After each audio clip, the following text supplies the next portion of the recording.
World War II stands as the deadliest conflict in human history, a cataclysm of unprecedented scale and devastation. Its impact reverberates even today, shaping our world in profound ways. The war raged from 1939 to 1945, engulfing nations across the globe in a brutal struggle for survival and dominance. It claimed over 70 million lives, a staggering toll of soldiers and civilians caught in the crossfire of ideologies and ambition.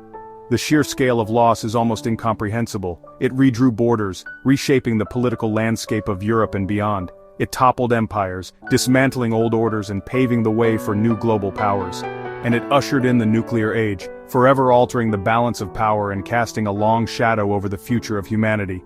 The development and use of atomic weapons marked a turning point in warfare, but its origins trace back decades, to the unresolved issues and simmering tensions of the interwar period. The seeds of World War II were sown in the aftermath of World War I. The so-called war to end all wars, a conflict of unprecedented brutality and scale, left Europe scarred, both physically and emotionally. Economies shattered, crippled by debt and the disruption of global trade. And millions were left desperate for hope, struggling to rebuild their lives in the face of widespread poverty and unemployment. Into this chaos rose dangerous ideologies, promising simple solutions to complex problems, and charismatic leaders who promised greatness, exploiting the fears and frustrations of a disillusioned population, but ultimately delivered destruction, leading their nations down a path of aggression and war. The Treaty of Versailles, meant to secure peace and prevent future conflicts, instead planted the seeds of resentment, particularly in Germany, which was forced to accept harsh terms and crippling reparations, and widespread instability, creating a fertile ground for extremist movements to flourish. Understanding how the world, still reeling from the previous global conflict, slid into another global conflict requires careful examination. It means tracing the steps from a flawed peace, one that failed to address the underlying causes of tension and resentment, through economic despair, the global depression that plunged millions into poverty and fueled social unrest, to the rise of totalitarian regimes, promising order and stability but delivering oppression and aggression. And ultimately, to diplomatic failures, the inability of international institutions to prevent the escalating crisis. This is the story of how peace was lost, how a generation failed to learn the lessons of the past, and why reclaiming it proved so difficult, requiring immense sacrifice and a global effort to rebuild a shattered world. The Treaty of Versailles, signed in 1919, was intended to end war, but instead sowed bitterness. Germany was forced to accept blame, cede territory, and pay crippling reparations. These terms devastated the German economy, fueling hyperinflation and mass unemployment. Millions of Germans felt humiliated and betrayed, believing the treaty was designed to keep them weak forever. The treaty's harshness created fertile ground for extremists who promised to restore pride and power. Adolf Hitler rose by vowing to tear up Versailles and reclaim Germany's strength. Instead of healing, the treaty's legacy was one of anger and division. It became the first chapter in the story of another, even greater war. The peace built on Versailles was always destined to crumble. Economic and political chaos after World War I gave rise to radical ideologies. In Italy, Mussolini's fascists seized power, glorifying the state and using violence to silence opposition. Hitler's Nazis in Germany went further, combining nationalism with racism and dreams of expansion. The Great Depression made desperate Germans receptive to Hitler's promises of revival and revenge. Once in power, Hitler rebuilt the military, defied treaties, and crushed dissent. Meanwhile, Japan's militarists sought empire in Asia, invading Manchuria and later China. Aggressors learned that the League of Nations and the world's democracies would not stop them. Each unchecked act of aggression emboldened the next. The world was drifting toward disaster. Britain and France, haunted by World War I, tried to avoid conflict through appeasement. They hoped that by conceding to some of Hitler's demands, they could prevent another war. When Hitler remilitarized the Rhineland in 1936, neither country intervened. Their inaction convinced Hitler he could break treaties without consequence. Both nations were militarily unprepared and used appeasement to buy time. Leaders like Chamberlain believed negotiation could contain Hitler, misjudging his ambitions. Critics like Churchill warned appeasement would only encourage aggression, but public opinion demanded peace at any price. Each concession made war more likely, not less. Appeasement was a gamble, and the world would soon pay the price. Hitler, emboldened by the policy of appeasement adopted by Britain and France, felt increasingly confident in his expansionist agenda. He saw an opportunity to reshape the map of Europe, driven by his ideological goals and a belief in the superiority of the Aryan race. His primary objective was to unite all German-speaking peoples under a single Reich, a concept deeply rooted in pan-German nationalism. This ambition extended beyond the borders of Germany, encompassing territories with significant German ethnic populations in neighboring countries.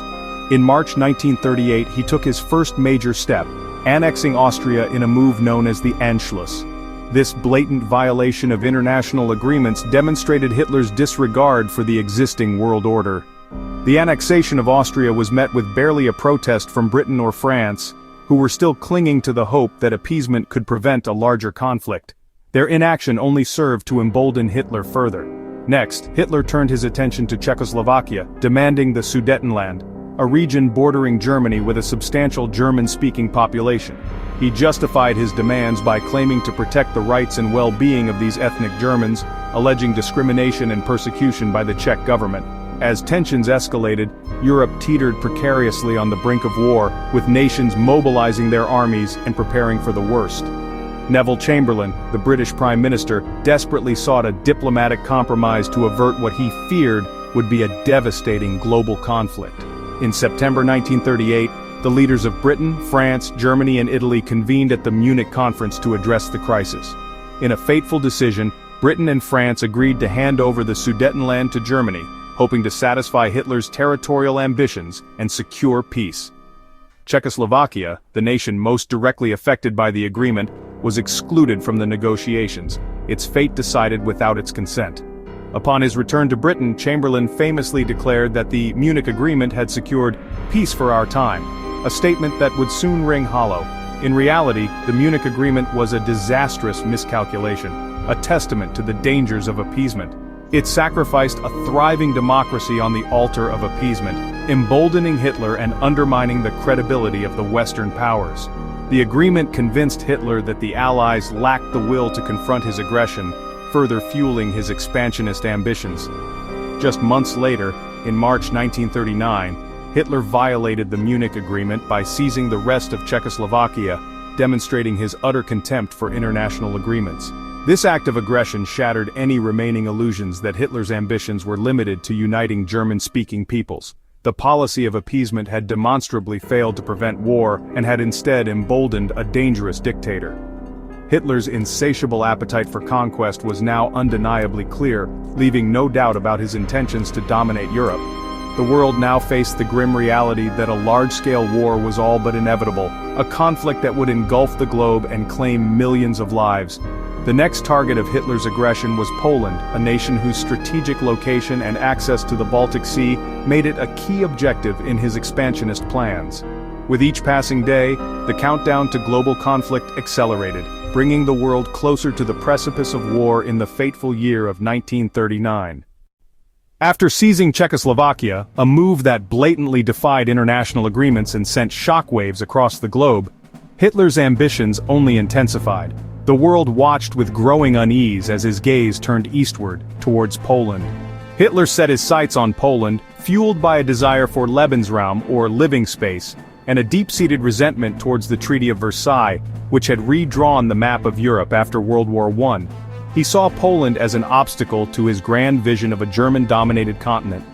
Britain and France, initially hesitant to confront Hitler directly due to the horrors of the previous war and a policy of appeasement, finally recognizing the threat posed by Nazi aggression and understanding that further concessions would only embolden Hitler, guaranteed Poland's independence, pledging to defend the nation against external aggression.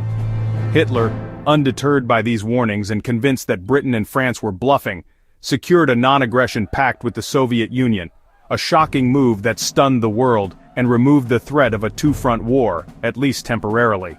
This pact, known as the Molotov-Ribbentrop Pact, secretly agreed to divide Eastern Europe into spheres of influence, effectively sealing Poland's fate. On September 1, 1939, without a formal declaration of war, Germany invaded Poland, unleashing a brutal and devastating assault that marked the beginning of World War II.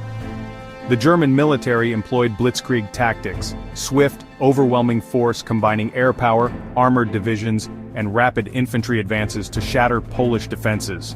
The Polish army, though brave and determined, was quickly overwhelmed by the sheer speed and power of the German onslaught. Britain and France, true to their word, issued ultimatums to Germany, demanding German withdrawal from Poland and a cessation of hostilities. When Hitler refused to comply with these demands, dismissing them as empty threats, they declared war on Germany, plunging Europe into a conflict that would engulf the world. The guarantees to Poland were honored, a testament to the principles of national sovereignty and collective security, but too late to save it from the devastating consequences of Hitler's aggression. Hitler's gamble, his miscalculation of Allied resolve, had triggered the wider conflict, a global war that would claim millions of lives. A conflict he thought he could avoid through intimidation and strategic alliances.